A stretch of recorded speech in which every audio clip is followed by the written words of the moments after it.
Hello and welcome to Culture Matters, a new series of programs here at the Asia Society. And today we're really honored to have Shahidul Alam, the incredible photographer, activist, uh, new author of The Tide Will Turn.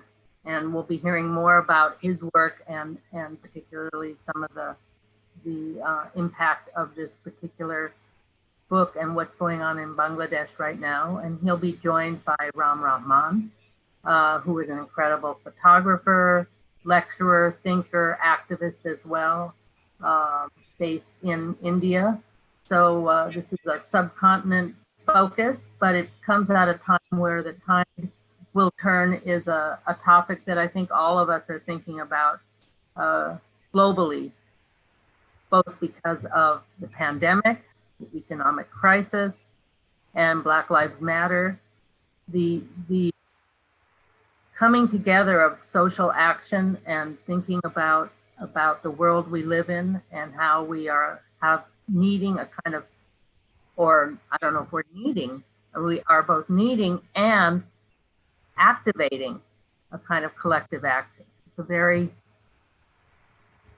challenging time, and at the same time, I think has some very positive sides of people coming together. I thought I would start by reading a couple of passages from the book. One, this is from the preface, which is by Vijay Prashad, in which he says, "Governments are afraid of art, the impression of life. Art touches us deeply, moves us to want to do something. It is why artists are so frequently killed or imprisoned. Art is not a mirror held up to reality," said Brecht, "but a hammer with which to shape it. Such is the camera of Shahidul Alam, a hammer." And then further in the book, he talks about the gallery that he and his colleagues have created in Bangladesh. And it's really a place for artists, particularly in photography, to come together. And it's the Drick Gallery. And I wanted to talk about the Sanskrit word Drick means vision, inner vision, and the philosophy of vision. That vision of a more egalitarian world where materially poor nations have a say in how they are represented remains our driving source. And finally, a quote from Arundhati Roy in a letter that she wrote to Shahidul when he was in prison. At the end of that letter, she says, "Dear Shahidul, I believe the tide will turn. It will, it must. This foolish, short-sighted cruelty will give way to something kinder and more visionary. This particular malaise, this bout of ill health that has engulfed our planet will pass." And with that, I want to welcome Shahidul Alam and Ram Rahman. Thank you so much for joining us for, I think, this very important conversation. Thank you, Rachel. Welcome, Shahidul. Are you on? I'm on. Okay. Shahidul, I think, it's interesting that maybe you can begin by talking about how we first met in New York. Yeah. Many years ago. Do I need to unmute? No, we're not unmute. We're speaking at the same time. I'm not muted, so I can do that. Yes. No, it's fascinating, actually. I'm not sure if Pedro Mayer is watching. I did send him an invite, but Pedro had invited me to Fotosetomb in Mexico City. It was my first trip to Mexico City. I was very excited. And I was blown over by what was happening out there. But amongst other things, we were staying in the Sheraton, and one of the other visitors was Max Kozlov, the photographer and critic. And we became friends, and Max sort of said, look, you have to come to New York. There's some people I absolutely insist you have to see. So on the way back, I went to New York, and I was staying with friends just outside of New York. And it took a while. This was before mobile phone days. But anyway, I turn up, and on this table, there is Max, there's you, and there are Sunil Jana and Raghuveer Singh. I mean, I thought, what a dream team to have around that table. And that was such a brilliant conversation. Sadly, both Sunil and Raghuveer have passed away since. And while there were so many things we wanted to do together, that never happened. But that first meeting was remarkable for me. And I think if we fast forward from that, the most recent meeting was when I was in Delhi in June, largely also to meet the people at AFP, because we were then going to do a show at the Habitat Center for the 25th of August, when the Rohingya, it would have been a year to the Rohingyas fleeing towards Bangladesh.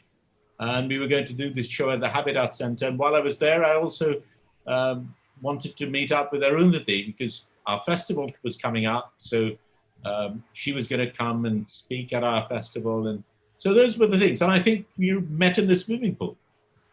Yes.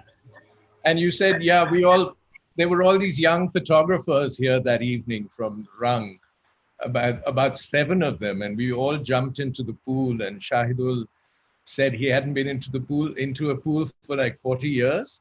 Something of that sort, yeah. Anyway, they were all very excited because, they keep talking about it even now. They were so excited to meet you. And then, of course, you got arrested like 2 months later. So they got even more excited. They said that, maybe he shouldn't come into your pool anymore. I mean, of course, that was not why you were arrested. But I think, Shahidul, the bringing Sunil Jana into the conversation in that first meeting is so important, because here is this major photographer who goes back to pre-partition days, and in fact was the most important photographer in India. And of course, he was from Bengal and a member of the Communist Party. And that whole history has been so important for us and for you. Because of course, the connection is pre-partition days and the struggle for independence from the British. But I wanted to come back to the book and focus on the new book you've done, which has, in a sense, been caused by what happened to you all those years ago when you got arrested because of your propagation of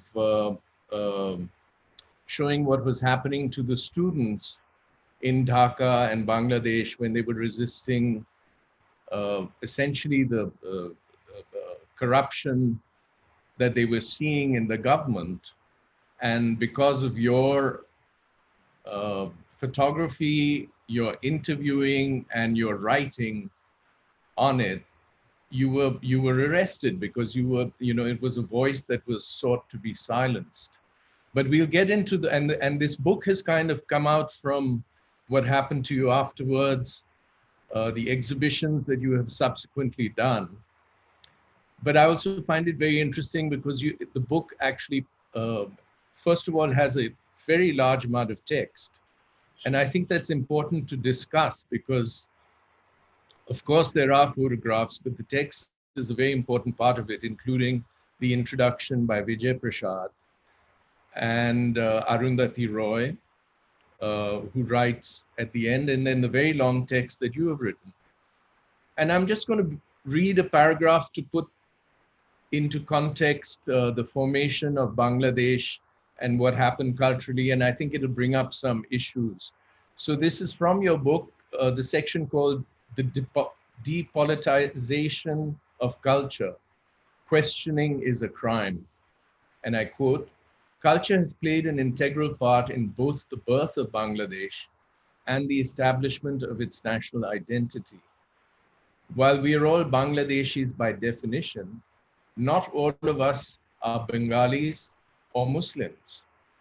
The occupying Pakistani army justified the genocide on East Pakistanis by alleging we were Hindus or not Muslim enough. Our struggle for independence involved a cultural coalition where we were able to put aside these differences. Our resistance songs were in Bangla. The rebel radio station Shadhin Bangla Betar Kendra was aimed at the Bangla-speaking listener, though it was embraced by all who resisted. Post-independence hierarchies developed which went against the spirit of unification. The double whammy of being neither Bengali nor Muslim became a unique burden for the Paharis of the Chittagong Hill Tracts, and successive governments have tried to usurp their rights by a deliberate strategy of army occupation and displacement by the state-supported settlement of plainland Bengalis on Adivasi land. A deliberate mechanization of the depoliticization of cultural players, once radical champions of the rights of ordinary citizens, has led to their co-option into a regime where they can no longer see even the obvious indiscretions of what has now become, in effect, a police state. Artists, singers, writers, playwrights, and other cultural players have largely become the mouthpiece of a government that rules by selectively dishing out handouts. A media that is, with notable exceptions, a PR outlet for blatant government misrule, seems incapable of seeing the difference between propaganda and news. Numerous problems arise with working in this political space. As a Bengali, I have identified with the struggle to speak my own language, but given Bangla hegemony, do I lack legitimacy to campaign for the rights of Hill people? Why must women artists get ghettoed into working exclusively on women's issues? Where do I position myself as a man within the feminist movement? Does being straight or queer affect how one's position is interpreted? One does not have a choice over one's ethnicity or family upbringing, and one does not need to align oneself to a political position in order to justify the right to exist. So I think this is an important text, and maybe you can take off from this, Shahidul, and relate. I think it brings up, very crucial points, which you see structured through the whole book that you've done. And I would love you to hold up the book and talk about it and the publisher and how it's accessible. Okay, well, yes, that's a good question. I was looking at that time, and Rowley Books are the ones who are meant to be distributing it, but on their website, the book isn't listed because they only list their own publications. It is available on India Amazon, but it's $70. I know, Rachel, you bought yours for 40 or 45, but the book actually sells for $30 on the Shahidul website, and it's free shipping worldwide. So certainly people should go there, but this is the book. And I should, while I'm showing that, also talk about it, extending from what you say about the reasons for the book, because my partner Renu and I, we had been talking about the issues. Obviously, we live this space. So, and I'll read a little bit about that, the arguments behind it. They all stayed silent. The outspoken dissidents and vocal critics who had been picked up by the security forces refused to utter a word upon their release. Little did I know I would be testing it out for myself. Over the 100+ days since I was picked up, tortured, detained, and jailed, I saw firsthand the tyranny of an autocratic regime, the resistance of the people and the hypocrisy of nations that talk of democracy and freedom in their rhetoric. In what has been one of the most powerful global campaigns in recent times, celebrities, Nobel laureates, and ordinary people pooled resources to pressurize an indignant regime into releasing a photographer and a human rights activist in a small country. It was a people's war whose triumph needed to be celebrated. And that people war thing has come up so many times. I mean, I remember working on the book with Kunda Dixit in Nepal, where after the Maoist movement, they brought out a series of 3 books on that. And we seem to have forgotten our own strength. And artists in Bangladesh have played such an important role, pre-71, even post-71 to an extent. But today, we've come to a system where it is the silence of these people that, for me, is more worrying, in a sense, than what the government is. Governments do this everywhere. You know, you're out there, Rachel, you know what's happening in the streets in the United States right now. We have what's been happening in Delhi for the NRC and everything else. But what people forget, and ironically, India, Bangladesh, and the United States are all labeled as democracies, which is bizarre when you see how these nations actually operate.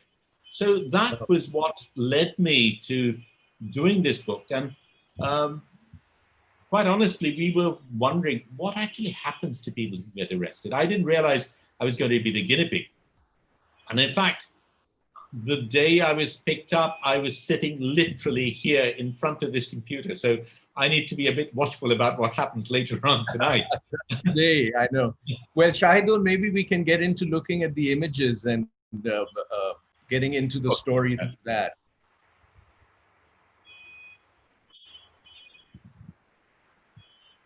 So that's actually a picture taken on the night of the 4th of August. That's in Jinjira, which is just down the road from here. 4th of August, which year, Shahidul? Sorry, thank you.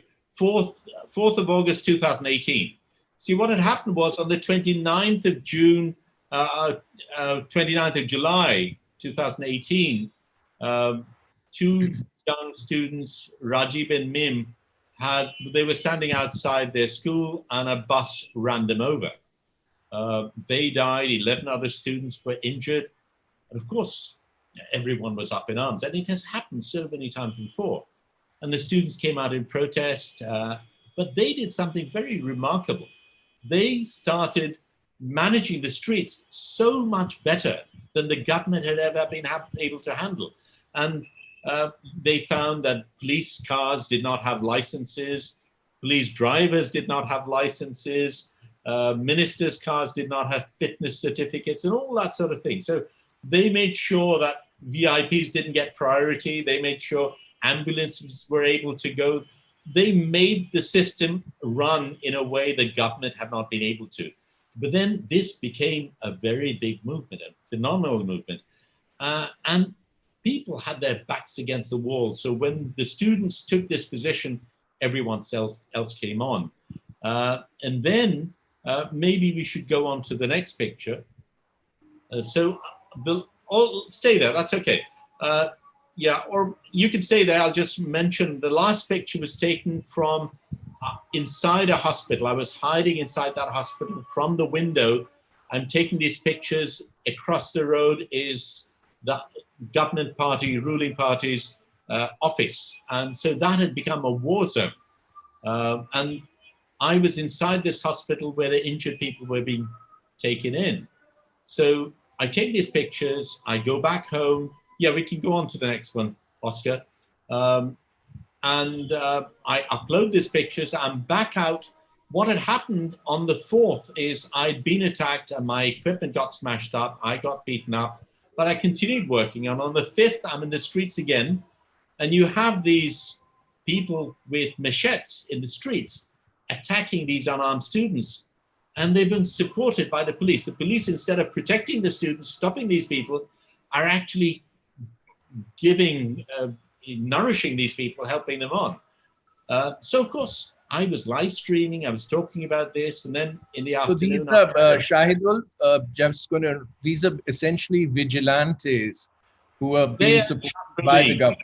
Essentially, it's a student militant wing. They call themselves the student wing, but essentially they're thugs. All parties have them. I mean, these are the government thugs, basically, who come in, hired thugs, basically. But so they started attacking the students, and the police stood by, allowing this to happen. So I'm reporting on this, and then Sitting here at night, I'm uploading pictures after having given the Al Jazeera interview, and the doorbell rings. I'm alone in the flat. I go open the door, and then, of course, that's when they all come in, and I'm handcuffed, blindfolded, taken away, and tortured that night. So were these police who were in uniform? No, they were not. I didn't know how many at that time. What actually happened was there was a young woman. I saw through the peephole a young woman, and our house is a bit of an open house, and students come in, and people come in for Renema, people come in for me. And she said, "Uncle Shahidul." And I just assumed it was someone coming for Renema, and I opened the door. And that's when all these people who were hiding around the corner came in, about 7, 8 people at that time. But I was later told that there were 15 or so vehicles downstairs and over 35 people. So it was a massive operation. And basically I just got dragged down into the van and handcuffed and taken away. And they took away the CC cameras, the recordings, the hard disk and everything else. So that's what happened that night. The picture that Oscar is showing me now is actually the next day. What happened the following morning is they made me an offer. They said, "Look, it's all control delete. We forget everything. You go back home. Nothing's on record. You stay quiet." So that was the deal. Essentially, I get picked up. I get beaten up and tortured.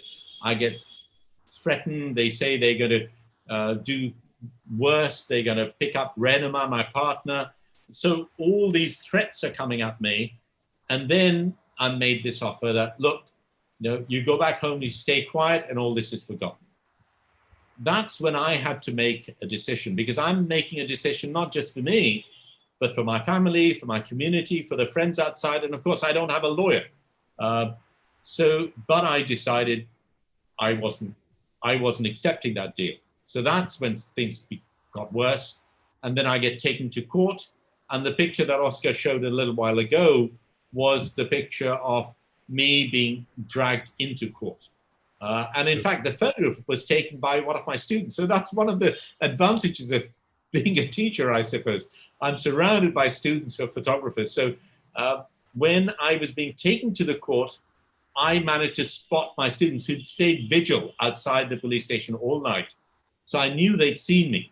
And once I knew they'd seen me, I knew they were going to do all that was necessary. So I felt strengthened as well. Okay, so now I think, how long were you in prison? And we'll get into the whole aspect of how you were released. But I also do want to get, moving into the book. Because, what you've done in the book is you've related the whole story of the arrest and how it happened, both through text and through image, which is something that you're very good at doing. And, I'm also very interested in the fact that in this book, you present a history of Bangladesh photography and photographers. So you're, in a sense, putting your own work as an activist, as a teacher, as an organizer, as a international photography symposium organizer in the context of the history of Bangladesh, and your whole notion of the majority world. And I think it's good to start bringing that in here, and then we'll continue on the politics of the specific arrest, because yes, that your earlier work, in a sense, leads up to your activism and your resistance and what happened to you at this point. But I think let's get into that. That'll be interesting. Sure. Let's look at some pictures. The pictures you're looking at right now, the picture that Oscar has up there now is of Street Azad. And I say this because this is not a resistance that's happened overnight. I mean, we have a very repressive regime, but we've had repressive regimes for a very long time. And this was a time when I just returned to Bangladesh, and I find that a military general has taken over. And this was, Street Azad was one of the people protesting about violence against women. But this is a resistance against General Ershad. And let's go on.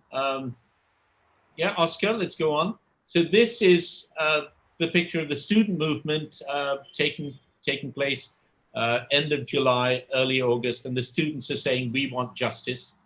So this is what I was documenting. Next one, Oscar. This is interesting. The word khuni, which is the same in Hindi, I suspect, is murderer. And this is the minister. And this people thought he was a murderer because of what had happened in the streets, and this was happening time and time again. And rather than be sympathetic to the students, this minister was laughing because saying, just a few, how many, there are so many deaths. I mean, this is nothing to talk about. The next picture is inside jail, and it's an artist, Nantmun Kea, who did this. She came to visit me, and these are the people on the other side of the bar trying to see people inside. And the sound is at about 110 decibels. This picture is by a fellow prisoner who came to see me. And later on, I was given division status, which is a sort of higher status prisoner, if you like, which meant I had a bed rather than sleeping on the floor. But my fellow prisoner came in to visit me, sneaked in, and he was an artist, so he drew this sketch for me. Yes. Now, this is a picture that for me is very important. I was in hospital, inside the prison, and some of the prisoners, one of the things we wanted to do was to see if the lives of prisoners could be changed in some way, if we could change the environment we were in. So they wouldn't allow me a camera, for sure, but we were able to convince them to allow us to have paintbrushes and paint. We managed the funds, so all they did was give us permission. So we got this stuff in, and we started painting these murals of prison life and things like that. Let's stay on that last one a little bit, Oscar, because it's important. So the prisoners come in, the last picture again, Oscar? Yeah, thanks. The prisoners come in and say, we want one of your pictures. And we managed to get one of my books in, and there was this picture, which is quite a well-known picture. It'd been published in National Geographic and The Guardian and many others. It's quite widely circulated. So when I come out of the hospital, I see they painted a 12-foot mural of my image on the wall, the outer wall of the hospital, which is still inside jail. So today, there is this picture still inside jail, which was done in my memory. And, while I'm very proud of the way this picture has been used, the fact that my fellow prisoners have painted this and it still sits inside Keranagon jail is very special to me. Let's go on. This one is based on my niece, Sophia Karim, is an architect and an artist. And we talked about what we might do. I now have a show at the Rubin Museum in New York. And as part of that, we want to do a 3D rendering of my time in jail, because obviously I didn't have a camera, I couldn't take pictures. So rather than rely on Google Earth maps and things like that, we decided Sophie would interview me and design things based on my memory. And this picture is actually of me standing by my window because I was feeding my sparrows. And there was a mosquito net, which I took down because I needed friends. And these sparrows were my sign of freedom, in a sense. So I started feeding my sparrows, and we became friends, and they would flit into my cell, and that was a section. This moves on to what you were talking about. You see? Now, 1 second, Shahidul. The exhibition at the Rubin is still on the walls, and as far as I know, the Rubin is possibly going to reopen in July, and the exhibition is going to be viewable for anyone who is in New York. Absolutely. Well, the show started in November and was meant to end in May. And then, of course, we had this in between, so it closed down. But they've now decided to extend it till September. So the show will be there July, August, September. And then it's going to Wrightwood in Chicago, and then Asia Society in Houston. So US visitors will get a chance to see it. Oh, great. But this picture, it talks about the Bangladesh Photographic Society, which is the largest photographic community in the country. It was essentially a camera club. And I was president of the Bangladesh Photographic Society for 3 terms. But these were very important people. Bijon Sharkar, who's passed away, sadly, Chanchal Mahmood, then Rashid Talukdar, whose picture comes up later, and Manzoor Alam Beg, who's the big teacher, guru of photography. So I started writing about the photography of Bangladesh because that's another thing that has happened in the history of photography, mainstream history of photography. Nothing outside Western Europe or North America exists. So Indian photography, our photography, does not exist. This picture by Rashid Talukdar, who was the second from the right in that previous picture, he's the greatest photojournalist we've ever had. Rashid Talukdar is second from the right. Let's go back to the other picture, Oscar. So that picture was taken on the 17th of December, 1971. What had happened was the Pakistanis were about to surrender. Before they surrendered, they gathered the leading intellectuals of my country and basically killed them, and these were the bodies left in the killing fields. We didn't know at that time. We got independent 2 days later, and then on the 17th, this is what Rashid Bhai came across. And it's an incredibly powerful image, very beautiful in its own way, very haunting. But interestingly, not in the Century book, not in any major book of photography does this picture exist. This is a part of photographic history that has just been obliterated. So we published it for the first time in our calendar in 1996 for the 25th anniversary. And then we decided when we had the first festival of photography, Chobi Mela, when we were going to have it, this was going to be one of the key images. And the next picture coming up, it was also one of the pictures. Now, this was also taken by Rashid Talukdar. It's very similar to a picture that Michel Laura and Horst Fast took, which won them the Pulitzer.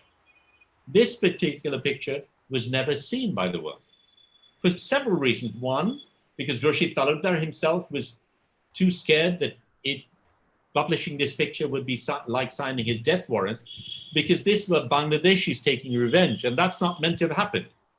All wars do terrible things, but we present very sanitized versions of our history. So when I just showed this picture, or wanted to show this picture at the National Museum, the minister rang me up to say this picture had to go.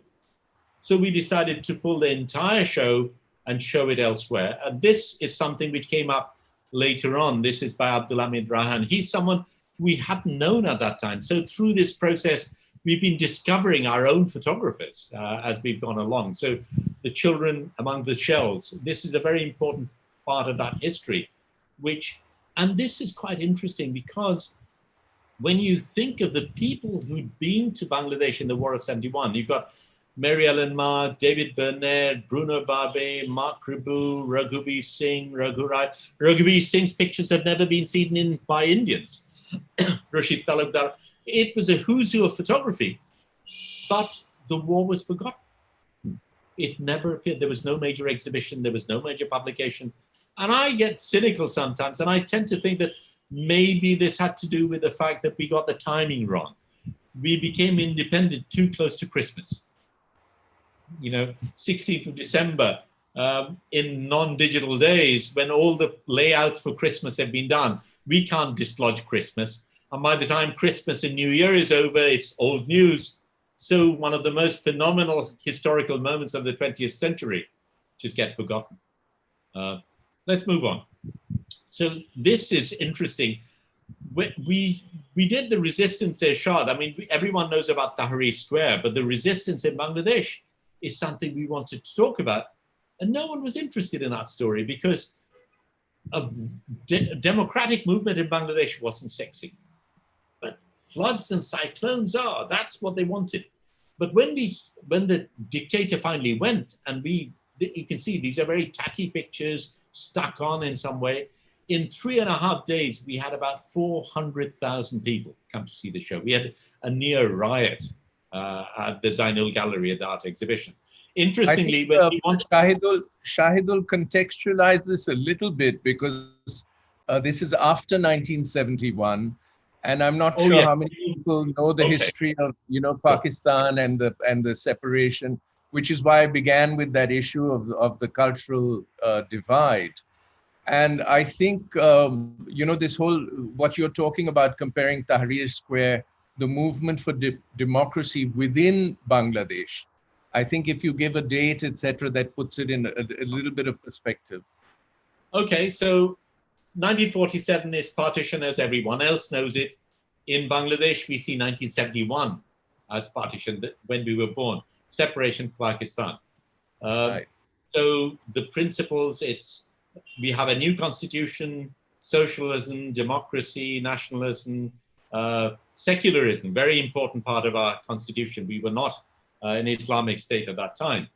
But of course, as all revolutionaries are not generally good statespeople, and then things began to go wrong, and there was a major famine, and eventually Mujib was assassinated in 1975. General Zia comes in. Who had led the independence movement? Mujib, the father of the nation, who led the movement for liberation.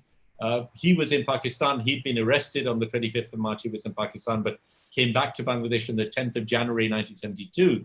He was the unquestioned leader of the nation. But again, things began to unravel. And then there was the famine. There was a one-party government. Democracy went by the wayside. But he was also assassinated. And then there was a major General Zia Rahman who took over power. Zia Rahman was assassinated by Ershad. Ershad was in power when I returned to Bangladesh in '84, and I became part of the movement to try and bring down General Ershad. And Ershad finally comes down on the 5th of December, officially 1990, though he announced on the 4th of December. So it's after that we have that exhibition, because now Ershad is gone, and this is our new 1971. We're getting democracy for the first time in Bangladesh. But of course, democratically elected governments don't always behave democratically. So that's another story, but we don't have time for that. The picture here is of Reza Deghati. He's the one bald guy, and there's Chris Boot and all the students. We set up DRIC because we needed a platform for local storytellers. Majority world was a term we started using, but essentially we wanted our storytellers to be telling our own stories, and that was not happening. So having built the platform, we also needed warriors. So that's when we set up the school, which has now become such a celebrated school. So this is on the 18th of December 1998 when the school began. And the school is called Pathshala, right? Pathshala, yes, a seat of learning, which is based on this open air, under the tree type of model that we have, our old pedagogic models. Yeah, Oscar? This was the first picture editing workshop, because that's something we still don't have yet, really. I mean, we now have photographers, but the people who call the shots are still the news editors in the picture room, in the newspapers. And there is a very clear hierarchy where the photographer is at the bottom of the rung. But this was a regional workshop we did, trying again to unite this cultural community.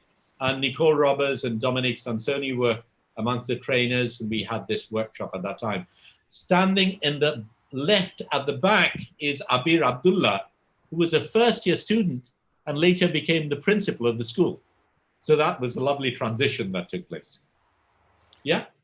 So this, both DRIC and Pathshala have, you've really nurtured maybe 2 generations now of photographers, essentially photojournalists in Bangladesh.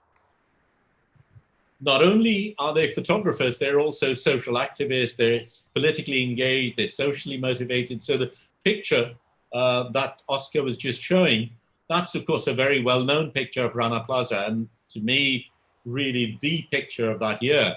It was taken by Taslima Akhtar, a former student who's now a teacher at the school, but she's also a labor activist. And I don't think it's an accident that she got this picture. She continues to be very active in working for labor rights. And we just got this message yesterday that a garment worker who'd been in hospital and needed treatment, she was gathering money for them, has just come back home. So she's still very, very involved. And So Pathshala, give a little background of the Rana Plaza and the collapse and what happened. so the Rana Plaza incident took place. It was a garment factory, and the building was considered to be unsafe. And there were cracks in the building, but the workers. Can we go back to the picture, please, Oscar? And the workers left the building because it was unsafe. The owners forced them back into the building to start working, and the building collapsed, and over 1,100 people died as that building collapsed.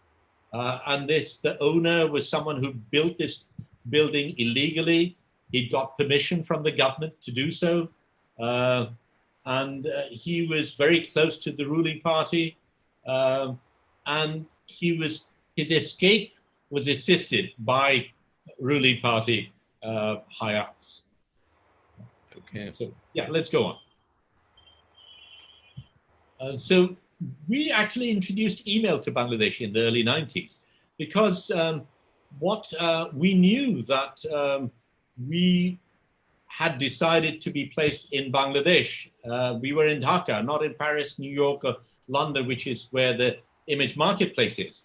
To stay relevant, we needed technology. So we set up email in the early 90s.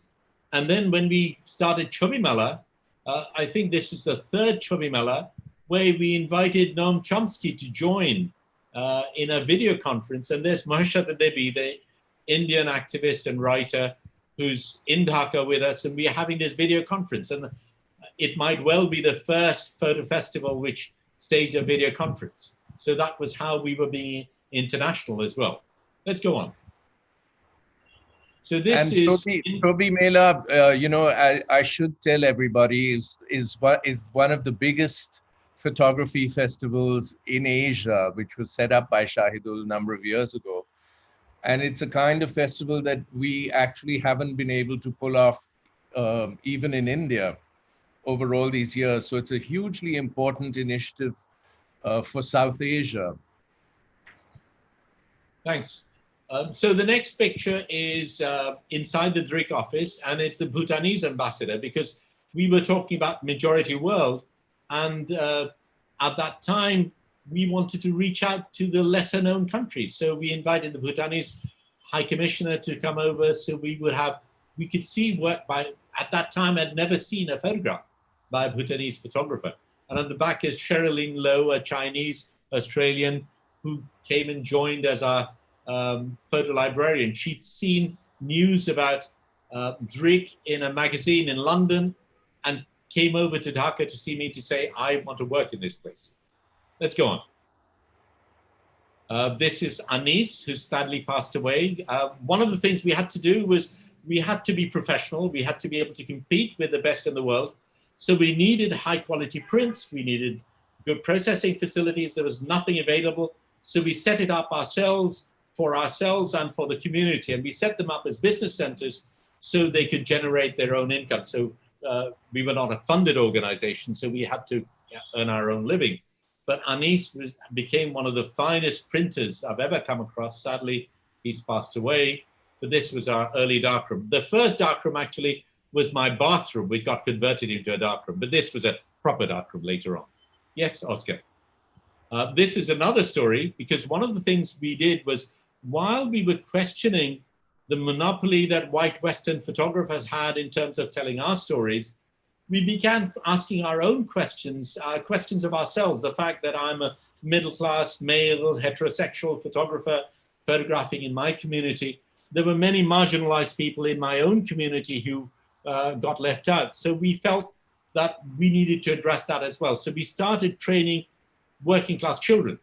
And this is the first workshop we did. And on that chair is a milk powder tin, which is a pinhole camera I made for them. This is the first photograph they're taking. And one of the kids, Brishti, next year is going to go to the UK to begin her PhD in law. And several of these, they're all established professionals. Two of them run our gallery right now. Yes, let's go on. So this takes me back to what we were talking about in terms of the depoliticization. This is the Chittagong Hill Tracts, which used to be largely populated by indigenous people. The word indigenous can no longer be used. It is illegal to use the word indigenous according to my constitution today. But these are low-level settlers who've occupied that space, and essentially it's a process of ethnic cleansing through which the Paharis, the indigenous people, have been butchered, and it's a quiet genocide that people don't know about. A bit like what's happening in Manipur and other places in India. Yes, Oscar? So one of the things that happened, and I'm conscious of the time, so I'll speed up a little bit. One of the things that's happened is when I did my show on the resistance to Irshad, of course, I couldn't show the work. It got censored. And the art college wouldn't show it. But eventually we hired a small place and we were able to show it. It was reviewed by the wife of the minister I was critiquing in this show. And I was very intrigued at how a show that was so critical of this minister gets reviewed in this magazine. But then what they did was very clever. They talked about the artistry of my work, my poetry, the lyricism of the work, the quality of my compositions, the beauty of my prints, totally bypassing the politics of the work. So I decided my later work, I would not allow my politics to be separated from the work. So when I'm doing this work, which is about a woman called Kalpana Chakma, who was an indigenous woman who was picked up by the military on the 12th of June, 1996, that's never been heard of since. These are portraits of the people who've continued the fight for her justice. But rather than printed conventionally, I use these straw mats, which essentially are the only furniture that the Paharis have. And in the last conversation she had with her abductor, there was an argument about the fact that the army had burned their villages. So I decided to use fire to produce the images. And I talked about the garment industry. So I used a laser device used in the garment industry and a sophisticated algorithm to actually burn charcoal into these straw mats to create these images. So as you read this image, there's no way you can detach it from the politics of the story. And that's how I've continued. Yes, please, Oscar. This is more recent. Again, an indigenous gentleman, Pratap. He and Cholis Richil had been picked up by the military. This is more recent. This was during the caretaker military government in Bangladesh. And they were both tortured. Cholis was brutally murdered. Pratap actually managed to survive. So now I'm no longer, because of the current situation, I'm not able to move around as I used to do. I don't use a SIM card because I get tracked. I don't go out on a bicycle as I used to do. So I have to do work differently. And what I'm doing now is a story on survivors of torture. And this gentleman is one of them. And together we revisit that time and I try and photograph them as they remember that moment. Next, please. This is a picture by Penny Tweedy. This takes us back to 1971. And one of the reasons for me this is very important is, I mean, Penny Tweedy was a very different photographer. She committed suicide herself later on, sadly. But this picture is of an ordinary village woman taking care of her kids. She's a fighter, but she's also a mother. She's a wife. And the fact that ordinary men and women have fought this war is something we've forgotten. The war now is about celebrities and people who get freedom fighter certificates and get benefits from the government. These are people who we've forgotten. Yes, Oscar. Maharashtra Devi, the picture at the back is about extrajudicial killings, Crossfire. And this again is a show that the government closed down. We took the government to court and we were able to get the show reopened. But at the opening itself, because we were not allowed to get into the gallery, Mahashita, and there's Nurul Kabir at the back and myself here. Nurul Kabir is the most outspoken journalist, one of the few brave journalists that we still have, and a newspaper, New Age, that is still outspoken.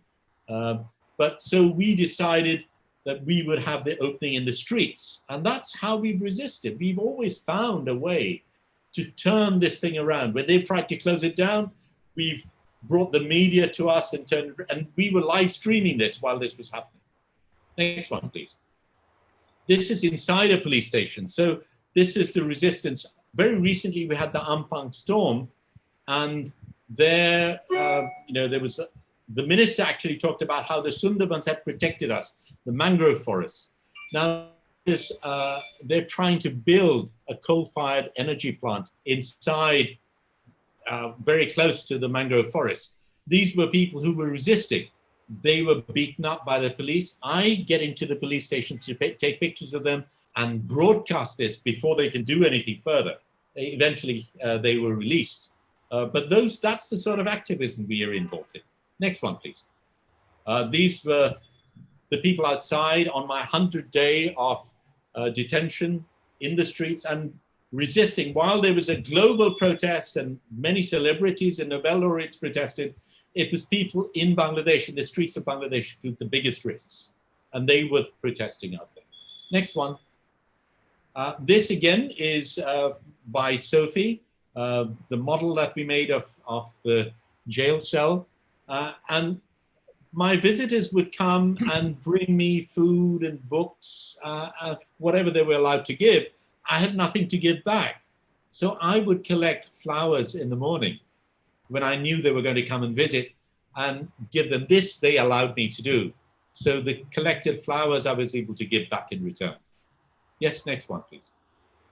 And that's a very important picture. That's my bail was turned down 5 times. On the 6th attempt, I was finally granted bail. And it was actually a fellow prisoner who gave me that information inside jail. I had a very good relationship with my fellow prisoners.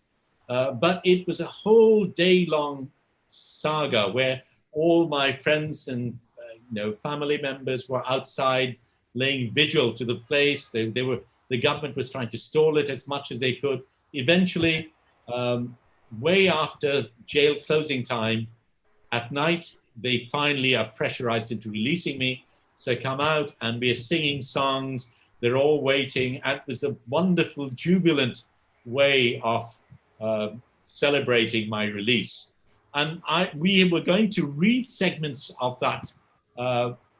We've run out of time. I don't think we're going to do that.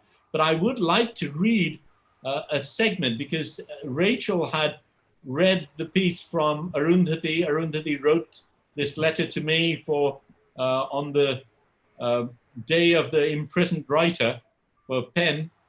She wrote that letter to me on that 100th day, which was sneaked into me while I was in prison. But I came out and then I wrote a letter to Arundhati in return. And maybe we can end with reading that letter. I could read your letter, not because I remember you sitting across your wooden table in your open kitchen, not because I remember you rubbing noses with Mati Gilal as she interrupted our chat, insisting on not being ignored, not because of Sanjay's book on Kashmir, which we had opened together. My reading relied on our shared legacies, on our collective griefs, on the struggles we both face as autocrats rule our lands. You have Kashmir, and we have the Chittagong Hill Tracts. Even after bail was granted, they had tried to prevent my release. We triumphed in the end. And we held hands and sang songs as I left the jail gate. The case still hangs over my head, and the threat of bail being withdrawn is a threat they hope they will silence my tongue, my pen, and my camera. But the ink in our pens still runs. The keyboards still clatter. At 1/25th of a second, the shutter still turns. But yes, Arundhati, the tide will turn. And the nameless, faceless people will rise. They will rise against the entire state machinery. They will rise as they did in 1971. They who never clamored for Mukti Jodha honors, who never claimed benefits for their children, who never wore mujib coats in public. They, their children, and their children's children will rise to bring back the core principles they fought for. Ah, great. Thank you, Shahidul. I'm going to end very briefly our discussion by bringing back the memory of bringing you in 2015 to the Times Lit Fest in Bombay, in between your wild travels across the world. For us, the Times Lit Fest that year had decided to theme their festival on freedom of expression, and this was in Bombay. And I was invited as a representative of SAMAT, the Safdar Hashmi Trust, which, as you know, is a big activist group of artists, actors, theater people, musicians. And a And common that, ground, Riket Patshala and Sama. right, it's it's sort of a parallel resistance organization here, which is quite big. But in 2015, the important thing, and that's why it was important to have you there, was that it was after 17 years we were able to do any public program in Bombay, because we had been resisted by the right-wing political parties there. M.F. Hussain, the artist, had been exiled from Bombay, ended up, dying in London as an exile, our most famous artist. So 2015 was really important. And at least at that time, you were able to get a visa to come and be part of this, solidarity across South Asia. And of course, afterwards, you were refused a visa, I remember last year, because of, political solidarities between fascist regimes. So thank you for this great presentation. And I hand over to you, Rachel, if there are discussions and questions that you would like to bring in. Thank you so much. This has been extremely moving. And I do have a couple of questions that have come in over the website. One was that this is a kind of global movement. You've made it both local, and we'd like to know how you feel about it being part of a global effort at this time in particular. Well, I see myself as a global citizen, and the injustices replicate themselves. I mean, there is, of course, a further North-South divide, which we also need to fight, but there are collective struggles. And what happened to George Floyd happened in Bangladesh very recently. There was a policeman who, with his knee, killed a person in a village in Bangladesh. And again, that policeman is out there and justice has not been done. So there are huge solidarities. And I think that is one of the things we need to remember. While there will be autocrats who will rise against us, we collectively have a greater strength. And I think it is that strength we need to cultivate. And I have one more question that's come in, which says, why are, or how are images more powerful than text? In what ways do you feel that that photography can tell a story that's very different than words? There are several issues to that. One is physiological. The brain responds to an image 40 times faster than it does to text. So we absorb images very quickly. Text also has the complications of requiring literacy, and there are issues of language and all that sort of thing. That is good and bad. I mean, images are very powerful. They get under our skin, they haunt us. But we must also remember it's a tool that is used by both sides. And the propaganda machinery on the other side is just as strong. And people who perhaps use images most powerfully are advertisers and corporate people who have these huge budgets, which is all the more reason why we need to be taught how to read images, because we are constantly being brainwashed by imagery. And we need to know that this is what we are being fed with. We're being force-fed information, but we are not trained to resist. Well, I'm afraid we have to leave it here, but thank you. Rachel, I would like to thank both you and Ram and Oscar, and of course, Asia Society for providing this opportunity. We're stuck here in our physical places.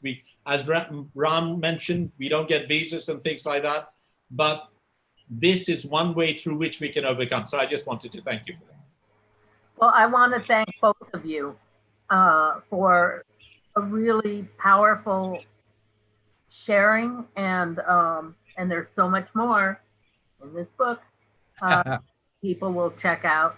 I do want to say thank you both so much for your generosity of sharing this and bringing Bangladesh here.